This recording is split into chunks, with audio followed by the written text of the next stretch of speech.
Hello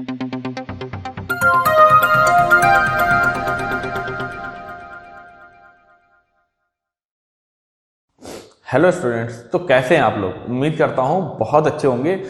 तो आज का हमारा जो विषय है वो है भारतीय समाज में महिलाओं की स्थिति। वैसे ये बहुत गंभीर विषय है जिस पर चर्चा करना बहुत ज़्यादा आवश्यक हो जाता है। तो हम ये समझते हैं कि प्राचीन समय में भारतीय समाज में महिलाओं की क्या स्थिति रही है। अब इसके विषय में एनसीईआरटी हमें क्या बताती है उसको सबसे पहले समझकर चलते हैं, और फिर ये देखेंगे कि ये कितना सही है कितना नहीं। बात क्लियर है? तो जो हम उदाहरण ले रहे हैं वो एनसीईआरटी क्लास 12 की बुक है, ठीक है। उसका भाग 1 क्लास 12 भारतीय इतिहास के कुछ विषय, भाग 1 हम इसका उदाहरण ले रहे हैं। तो अब समझते हैं कि एनसीईआरटी क्या बताती है भारतीय समाज के बारे में, कि भारतीय समाज में महिलाओं की क्या स्थिति थी। तो इसके कुछ पॉइंट्स हम लोग डिस्कस करेंगे। तो सबसे पहला है, आपको यहां स्क्रीन पे दिख जाएगा, माता की सलाह, ठीक है। तो इस विषय पर हम लोग आगे बढ़ते हैं। तो एनसीईआरटी क्या बोल रही है कि एनसीईआरटी ने एक उदाहरण दिया हुआ है महाभारत के समय का, कि महाभारत में उल्लेख मिलता है कि जब कौरवों और पांडवों के बीच में युद्ध होने वाला था तो उस समय जो गांधारी थी, दुर्योधन की मां, उन्होंने दुर्योधन को बुलाया और दुर्योधन को बुलाने के बाद में उन्हें समझाया कि, या फिर उनसे विनती की कि आप इस युद्ध को मत लड़ो, कि बेटा तुम इस युद्ध को मत लड़ो। लेकिन दुर्योधन ने अपनी मां की सलाह नहीं मानी और वो युद्ध लड़ा और हार गया। जो कि बात बिल्कुल सही भी है कि गांधारी ने युद्ध से पहले दुर्योधन को बुलाया और उसे समझाया कि तुम्हें ये युद्ध नहीं लड़ना चाहिए। लेकिन दुर्योधन क्योंकि हठी था, दुष्ट था, इसलिए उसने अपनी मां की बात नहीं मानी और वो युद्ध लड़ा और फिर अंत में वो हार गया। लेकिन बात यह आती है कि यहां पर इस पॉइंट को लेकर, महाभारत की इस घटना को लेकर एनसीईआरटी हमसे एक प्रश्न कर रही है, और वो प्रश्न क्या है वो आपको स्क्रीन पर दिख जाएगा, बताते हैं। क्या यह उदाहरण आपको आरंभिक भारतीय समाज में मां को किस दृष्टि से देखा जाता था इसका उदाहरण देता है? शब्दों पर बहुत ज्यादा ध्यान देने की आवश्यकता है। क्या बोला जा रहा है? क्या यह उदाहरण आरंभिक भारतीय समाज में मां को किस दृष्टि से देखा जाता था इसका उदाहरण देता है, इसका जायजा देता है। अब सबसे बड़ी बात यह है कि जब कोई बच्चा, कोई स्टूडेंट इसको पढ़ेगा, क्योंकि इसके ऊपर जो पॉइंट रखा गया है वो वैलिड है, और जब कोई स्टूडेंट इस क्वेश्चन को पढ़ेगा तो उसके माइंड में वो चीजें जाएंगी। अब बात ये समझने की है कि एनसीईआरटी ने भगवान राम का उदाहरण क्यों नहीं लिया। एनसीईआरटी ने भगवान राम का उदाहरण नहीं लिया। उसने ये नहीं बताया कि भगवान राम की जो मां थी, अब आज के हिसाब से अगर हम देखेंगे तो सगी मां नहीं थी, लेकिन उन्होंने भगवान राम को वन जाने के लिए बोला। भगवान राम ने क्या बोला कि मां अगर आप यही चाहती हैं तो ऐसा ही होगा। उन्होंने अपना राज्य त्याग दिया और उन्होंने वन को जाना स्वीकार किया अपने मां के कहने पर। लेकिन इस उदाहरण को एनसीईआरटी ने यहां पर नहीं रखा है। अब क्या मजबूरी है एनसीईआरटी की, ये तो एनसीईआरटी ही समझ सकती है। इसी पर आगे बढ़ते हैं, और इसी चैप्टर में विवाह के 8 प्रकारों के बारे में बताया गया है, जिसमें उन्होंने बोला है कि जो विवाह के 8 प्रकार हैं मनुस्मृति में मिलते हैं। तो यहां मनुस्मृति से पहली, चौथी, 5वीं और 6ठी विवाह पद्धति का उदाहरण दिया जा रहा है, ऐसा एनसीईआरटी यहां पर क्लेम कर रही है, जिसमें इन्होंने सबसे पहले जो पहला विवाह है, पहली विवाह पद्धति है, उसके बारे में बताया है। और क्या लिखा है, शब्दों पर बहुत ज्यादा ध्यान देना है, बहुत ज्यादा फोकस करना है। तो इन्होंने क्या बताया है कि कन्या का दान बहुमूल्य वस्त्रों और अलंकारों से विभूषित कर उसे वेदज वर को दान दिया जाए जिसे पिता ने स्वयं आमंत्रित किया हो। फिर से समझिएगा, जिसे पिता ने स्वयं आमंत्रित किया हो। अब सबसे पहले तो इसका विश्लेषण कर लेते हैं, मनुस्मृति उठाते हैं और उसको देखते हैं कि वो क्या बोल रही है इस विषय पर। फिर से आपके सामने स्क्रीन पर दिख रहा होगा, एक बार उसको पढ़ें, ठीक है। तो मनुस्मृति उठाते हैं और देखते हैं कि मनुस्मृति इस विषय में क्या कहती है।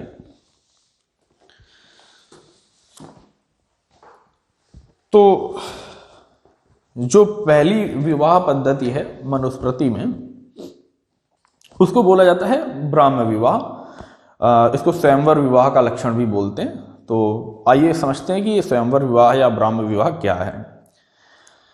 तो वेदों के विद्वान और उत्तम स्वभाव के सदाचारी वर को कन्या की सहमति से विवाह के लिए अपने यहां आमंत्रित करके माता पिता द्वारा कन्या को वस्त्र आभूषण आदि से अलंकृत करना, ये जो विवाह संस्कार है, इसको हम लोग ब्राह्म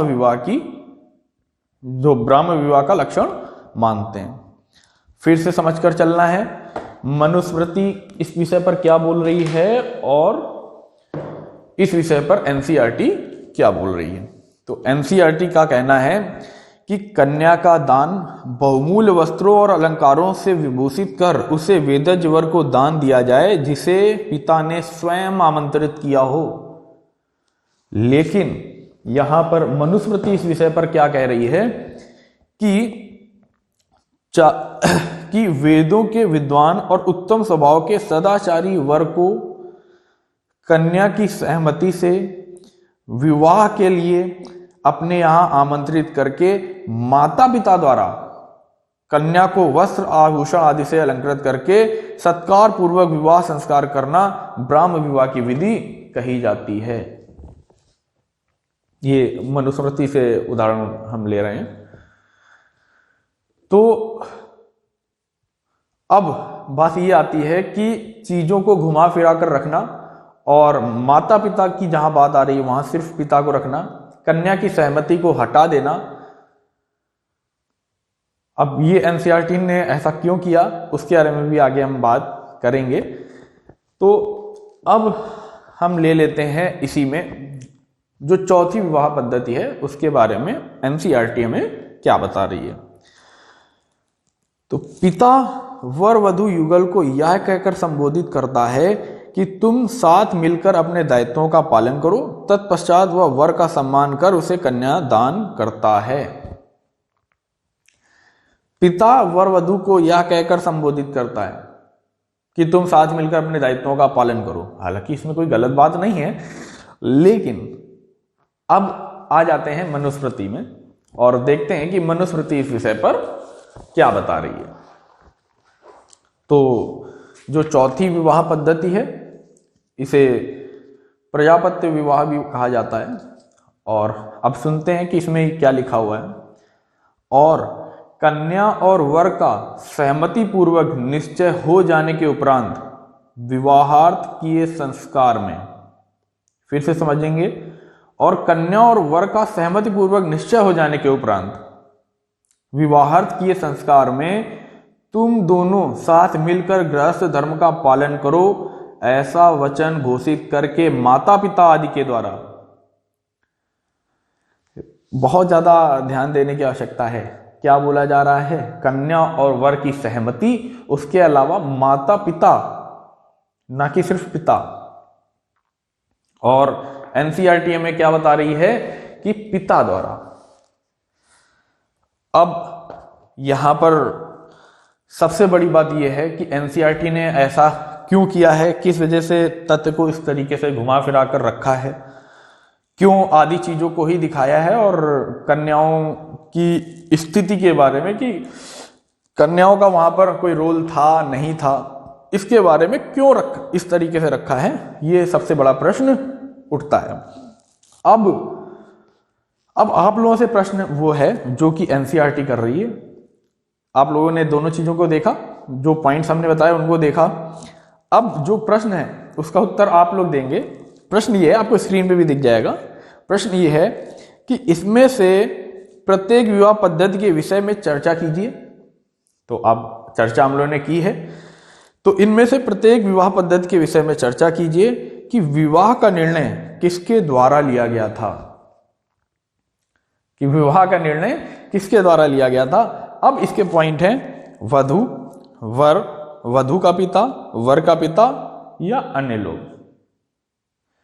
अब ये प्रश्न किया गया है और अगर एनसीईआरटी को पढ़ने के बाद में इस प्रश्न का उत्तर देंगे तो सभी जानते हैं उत्तर क्या होगा।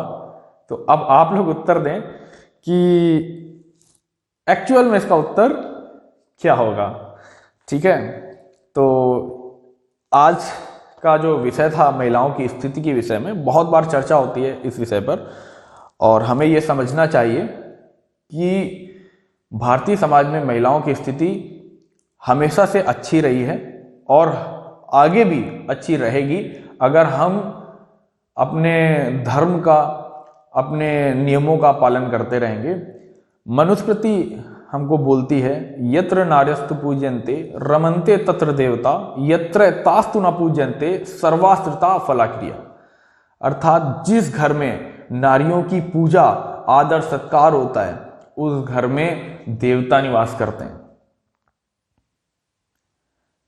तो हमें इस बात को समझना होगा कि हमारी जो पद्धति रही है, हमारा जो धर्म रहा है, उसका जो नियम रहा है वो यत्र नार्यस्तु पूज्यन्ते पर चलता है, ना कि जो एनसीईआरटी क्लेम कर रही है उस पर।